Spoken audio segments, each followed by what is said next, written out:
வீரம் மந்திரிக்கு எவ்வளவு சம்பாதிச்சிருக்கலாம், எம்எல்ஏக்கு எவ்வளவு சம்பாதிச்சிருக்கலாம், நாம மிச்சத்தை எத்தனை ஆட்டோ போடலாங்கிறது 24 மணி நேரம் கவனமாக இருப்பதால் காசு கொடுத்தால் பாகிஸ்தான் பிரதம மந்திரிக்கு கூட இங்க ரேஷன் கார்டு கொடுத்துருவாங்க, அவங்க போலீஸ் கார்டா போடுவாங்க.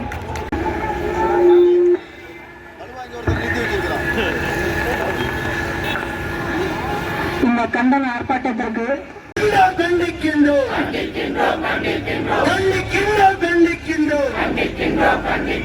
பாரநாட்டின் முப்பை தின்னு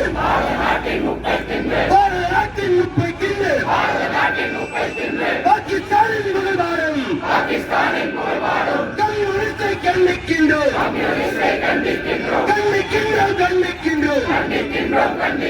திருமாவளவனை கண்டிக்கின்றோம்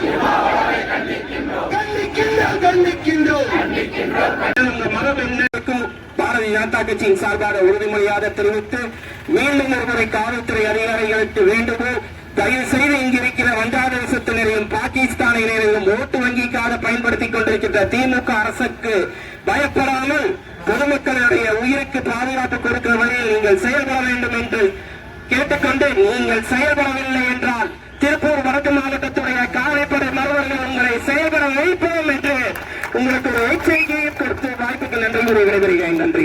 சகோதரர்களுக்கும் வணக்கம்.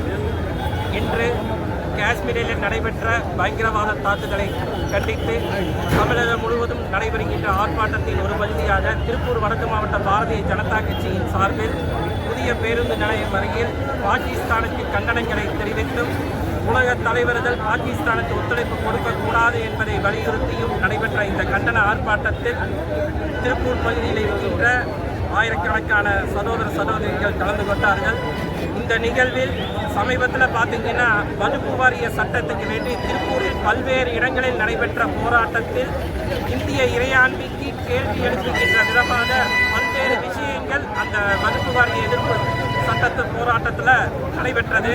அதுக்கு முத்தாய்ப்பா அவர்களுக்கெல்லாம் பேசுறாங்கிறத விட ஒரு அரசியல் அமைப்பு மேல சத்திய பிரமாணம் எடுத்துக்கிட்ட ஒரு எம்எல்ஏவே அந்த வகுப்பு வாரிய எதிர்ப்பு சட்டம் எதிர்ப்பு போராட்டத்தில் கலந்து கொண்டு அவர்களுக்கு ஆதரவாக பேசினது மட்டுமல்லாமல் இந்திய இறையாண்மைக்கு சவால் விடுகின்ற கோஷங்களை எழுப்புகின்ற அப்போ கூட நமது தெற்கு தொகுதியுடைய எம்எல்ஏ திரு செல்வராஜ் அவர்கள் மௌனம் காத்தது இந்திய நாட்டின் மீதும் தேச பக்தர்களுக்கும் கொந்தளிப்பை ஏற்படுத்தி இருக்கிறது.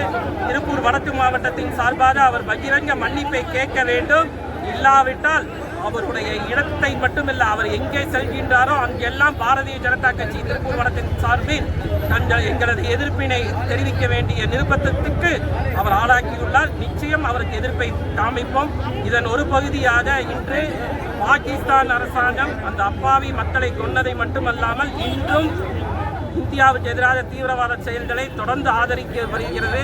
அதை கண்டித்து அவருடைய அதிபர் படத்தை பாரதிய ஜனதா கட்சி திருப்பூர் வடக்கு மாவட்ட மகளிர் இன்னைக்கு செருப்புல அடிச்சு கண்டனங்களை பதிவு செஞ்சிருக்காங்க. எங்களுக்கெல்லாம் என்ன ஒரு வருத்தம்னா, பல்வேறு தேச விரோத சக்திகள் எல்லாம் ஒன்று கூடி இதே திருப்பூர்ல இதே பகுதியில் பாரத பிரதமருடைய புகைப்படத்தையும் அமித்ஷா உள்துறை அமைச்சருடைய புகைப்படத்தையும் தீயிட்டு கொளுத்திய போது கூட தடுக்காத காவல்துறை அதிகாரிகள் இன்னைக்கு என்னமோ தேசத்தை காக்கிற ஒரு தேச தந்தையை காப்பாற்றுறத போல பாகிஸ்தான் அதிபருடைய படைப்படத்தை செருப்பில் அடிக்கிறதுக்கு கூட அனுமதிக்க மாட்டேங்கிறாங்கன்னா, இந்த அரசாங்கமும் இந்த காவல்துறையும் ஓட்டு அரசியலுக்காக முஸ்லிம் மக்களை தாஜா செய்கிறது என்பதற்கு இந்த ஒரு உதாரணமே, இன்னைக்கு நடந்த ஒரு நிகழ்வே ஒரு உதாரணம். இவர்களுக்கு பாரதிய ஜனதா கட்சி நிச்சயம் சட்ட பாடத்தை புகட்டுவோம். இந்த அரசாங்கம் ஓட்டு வங்கிக்காக திருப்பூர்ல சட்டவிரோதமான பல்வேறு வங்காளதேசத்தினர் குடியேறி இருக்காங்க. நீங்க எல்லாம் கூட சமீபத்தில் பார்த்துருப்பீங்க. பல்லடத்தில் ஒரு குற்ற சம்பவத்தில் ஈடுபட்டதுக்கு அப்புறம் ஒரு ஜப்தி நடவடிக்கையில கைப்பற்றப்பட்டவரை பற்றி விசாரிச்சா கூட பங்களாதேசிலிருந்து வந்து சட்டவிரோதமாக தங்கியிருந்தது அம்பலமாகி இருக்கிறது. அது மட்டும் இல்ல, கடைசியா ஒரு மாசத்துல 130க்கும் மேற்பட்ட வங்காளதேசத்தினர் திருப்பூரிலிருந்து கைது செய்யப்பட்டிருக்காங்க. அவங்களுக்கு எப்படி ஆதார் கொடுக்கப்பட்டது, ஆதார் கார்டு கொடுக்கப்பட்டது, ரேஷன் கார்டு கொடுக்கப்பட்டது, அதே மாதிரி ஓட்டர் ஐடி கொடுக்கப்பட்டதெல்லாம் பற்றி காவல்துறையும் விசாரிக்கவில்லை, இந்த அரசாங்கமும் விசாரிக்கவில்லை. ஓட்டு வங்கிக்கு வேண்டி அவர்களுக்கு ஆதார் கார்டையும் ஓட்டர் ஐடியும் உருவாக்கி திமுக ஓட்டு போடுறதுக்கு வேண்டி திருப்பூர் மக்களுடைய உயிருக்கு ஆபத்தை விளைவிக்கிற சூழ்நிலையை திருப்பூர் மாநகர காவல்துறை உருவாக்கியுள்ளது. இதையும் பாரதிய ஜனதா கட்சி வன்மையாக இந்த நேரத்தில் தமிழர்களை பதிவு செய்யும்.